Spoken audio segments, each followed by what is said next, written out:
اور میں ان راولپنڈی میں بیٹھنے والے طاقتور لوگوں کو کہنا چاہتا ہوں کہ طاقت عوام کی ہے، اور عوام کے پیسے سے آپ کو ہم بندوق اور گولی خرید کے دیتے ہیں۔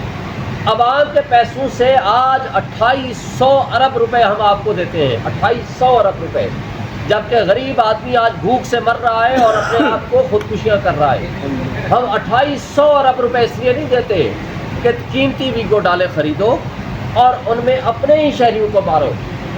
یہ ظالم تو ہو سکتا ہے، یہ یزیدیت کا اصول تو ہو سکتا ہے، یہ حسینیت کا اصول نہیں ہو سکتا۔ اس لیے کہ آج بھی ہم کہتے ہیں یزید تھا، حسین ہے۔ تم آج اپنے ہوش کے ناخن لو، یہ آپ کے سمجھنے کا مقام ہے۔ عوام آپ کی تمام تر فسطائیت کے باوجود کھڑی ہے عمران خان کے ساتھ، آج کھڑی ہے پی ٹی آئی کے ساتھ، جو یہ فیڈریشن کی علامت ہے عمران خان اور پی ٹی آئی۔ آپ نے اگر اپنی طاقت کو، اپنے شیروں کو، اپنی فورس کو خراب کرو گے تو نقصان یہ ہوگا، کل آپ کے بارڈرز پہ بیٹھنے والے وہ گیدڑ آپ پہ حملہ آور ہوں گے اور آپ ان کو دفاع نہیں کر پاؤ گے۔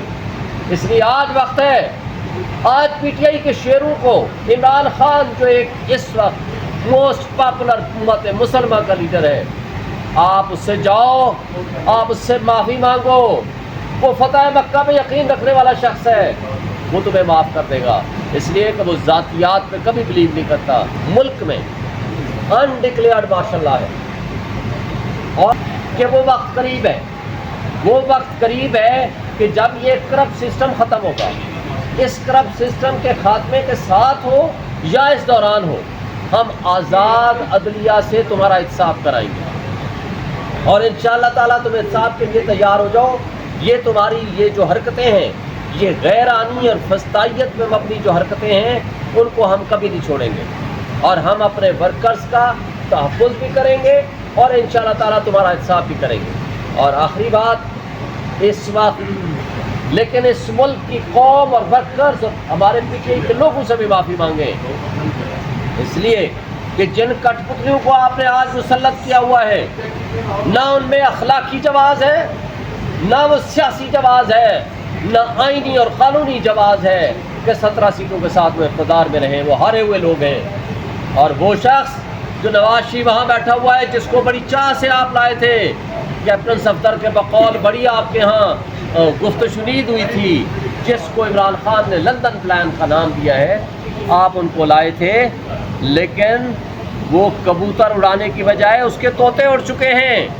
اور آج اس کی صورتحال یہ ہے کہ پورا پاکستانی، ہر پاکستان کا شہری اس کے بارے میں پوچھ رہا ہے کہ وہ اشتہار گمشدہ لگاؤ کہ وہ ہے کدھر، نہ اس کی کوئی سٹیٹمنٹ، نہ کوئی پالیسی سٹیٹمنٹ۔ ہاں البتہ ربڑ سٹیمپ پارلیمنٹ کے اوپر ووٹ دینے کے لیے وہ یہاں پہنچا ہوا تھا، مگر ماضی میں بھی ناکام و نامراد ہوئے تھے، اب بھی انشاءاللہ ناکام و نامراد ہوں گے، اور یہ سو کارڈ کچا پکا مسودہ ان سے پاس نہیں ہو پائے گا۔ اور جو گینگ آف 3 جو اس وقت اس تباہی کے ذمہ دار ہیں، اور اس تباہی کی ذمہ داری کے پیچھے کیا ہے کہ ان کو کسی طریقے سے ایکسٹینشن دی جائے، اور وہ اپنے ایکسٹینشن کے اس دھندے میں سارے غیر آئینی کام کر رہے ہیں اور سپریم کورٹ پہ حملہ آور ہیں۔ ہم اس کی شدید مذمت کرتے ہیں۔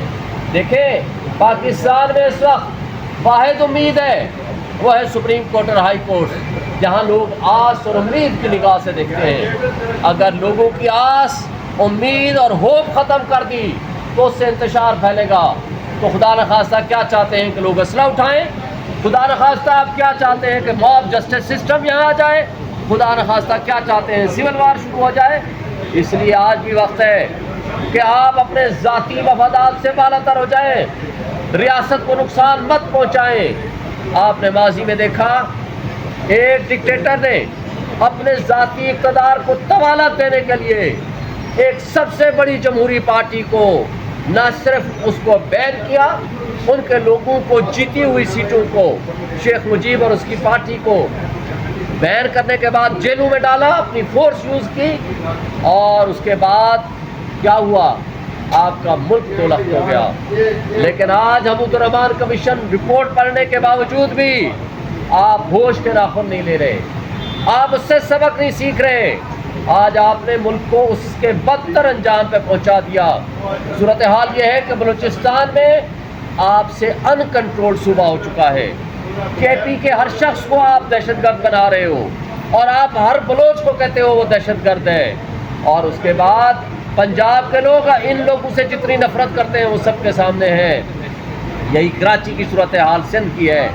لیکن آپ کی نظر میں وہ بلوچ جو بلوچستان میں بیٹھنا ہے وہ بھی دہشت گرد ہے, آپ کی نظر میں مہرک بلوچ بھی دہشت گرد ہے, آپ کی نظر میں پختونخوا کا ہر شخص دہشت گرد ہے, تو آپ کی نظر میں شعیب شاہین جیسا سینئر وکیل بھی دہشت گرد ہے, کیونکہ 9 پرچے دہشت گردی کے میرے خلاف بھی ہیں.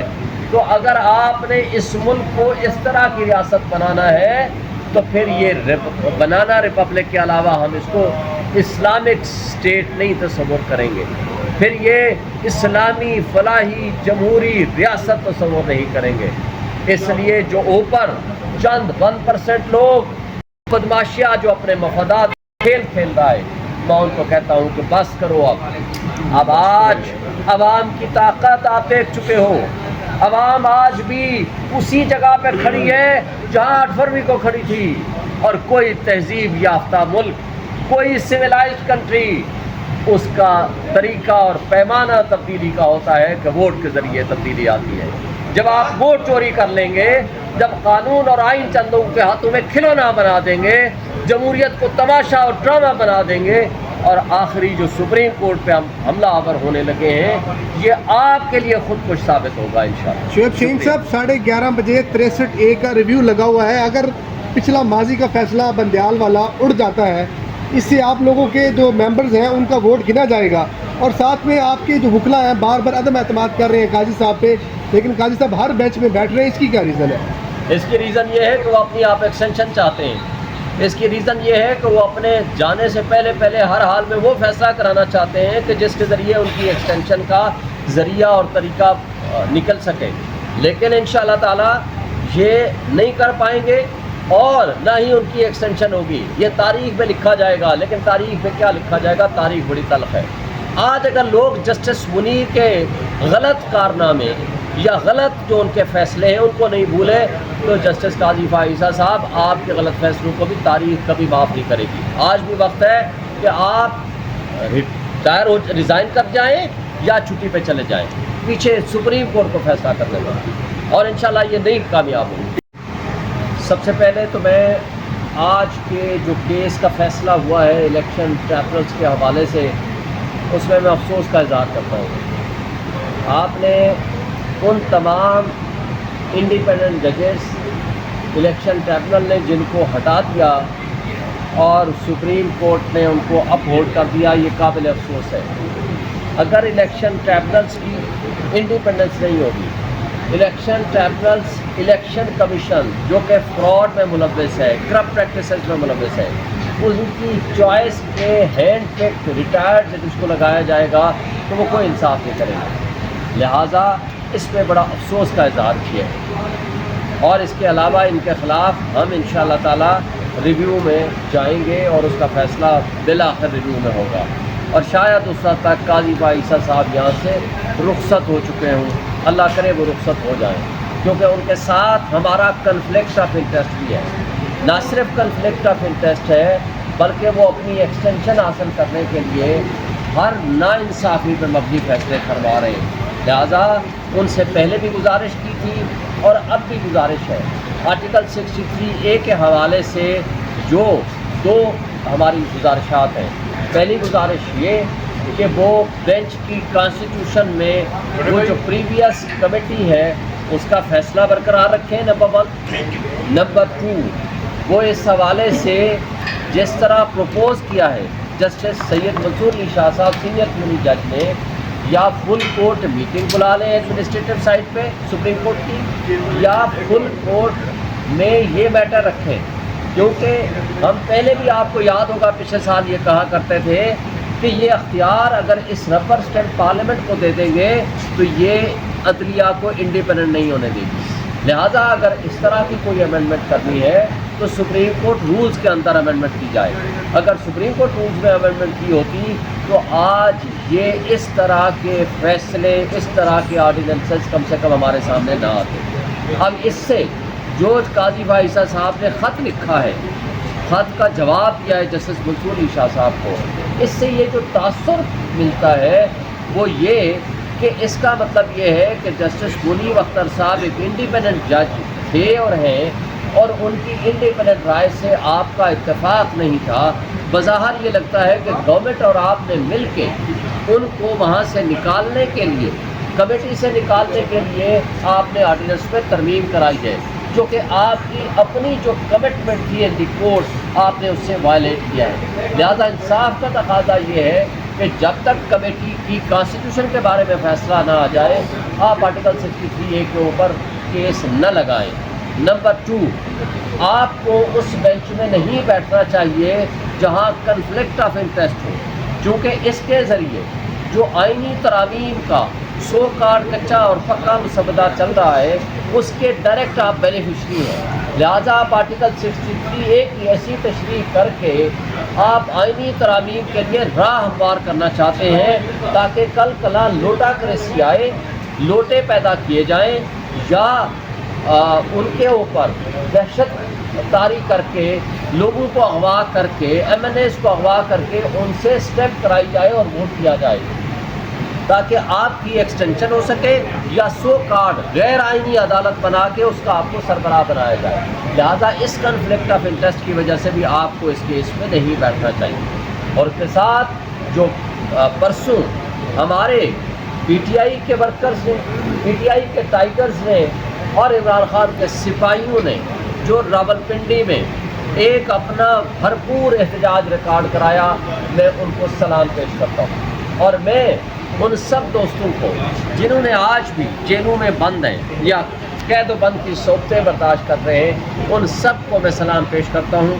اور ان کی بے ایمانی اور اس کٹ پتلی حکومت کی آپ غلام بیوروکریسی اور غلام پولیس کی حرکتیں دیکھیں. ایک 80 سالہ خاتون جو ایک مزار پہ حاضری کے لیے آئی، جب اس کو پتہ چلا کہ عمران خان کا آج کال ہے، وہ وہاں احتجاج کرنے پہنچی ہے. 80 سالہ خاتون کو بھی انہوں نے دہشت گردی کے پرچے میں ڈال دیا. ان کی نظر میں تو دہشت گرد ہوئی ہوں، 9 پرچے میرے خلاف ہیں. اور پرسوں جب ہم گاڑیوں پہ جا رہے ہیں، ایک ہی گاڑی میں میں، سلمان اکرم راجہ اور پریسٹن گور صاحب، اور ہمارا حق حاصل ہے کہ ہم کسی بھی روڈ پہ جا سکیں، ہمیں روڈ کے مڈل میں ہمیں روک دیا گیا، ہمیں گرفتار کرنے کی کوشش ہوئی، ہمارے ورکرز کو گرفتار کرنے کی کوشش کی. ہم احتجاج پہ جانا چاہتے تھے، ہمارا حق ہے. اب اسلام آباد پولیس کا کیا جرم کیا ہم نے جب وہ کہتے ہیں کہ جی ہم آپ کو گرفتار کریں گے؟ اور جو کچھ انہوں نے کیا، جس انداز سے یہاں بیہیو کرنے کی کوشش کر رہے ہیں، میں یہ سمجھتا ہوں کہ اس غلام بیوروکریسی کا انشاءاللہ احتساب ہوگا. میں اس وقت کی بیوروکریسی اور ان کے نیچے کارندے، ان کو میں پیغام دینا چاہتا ہوں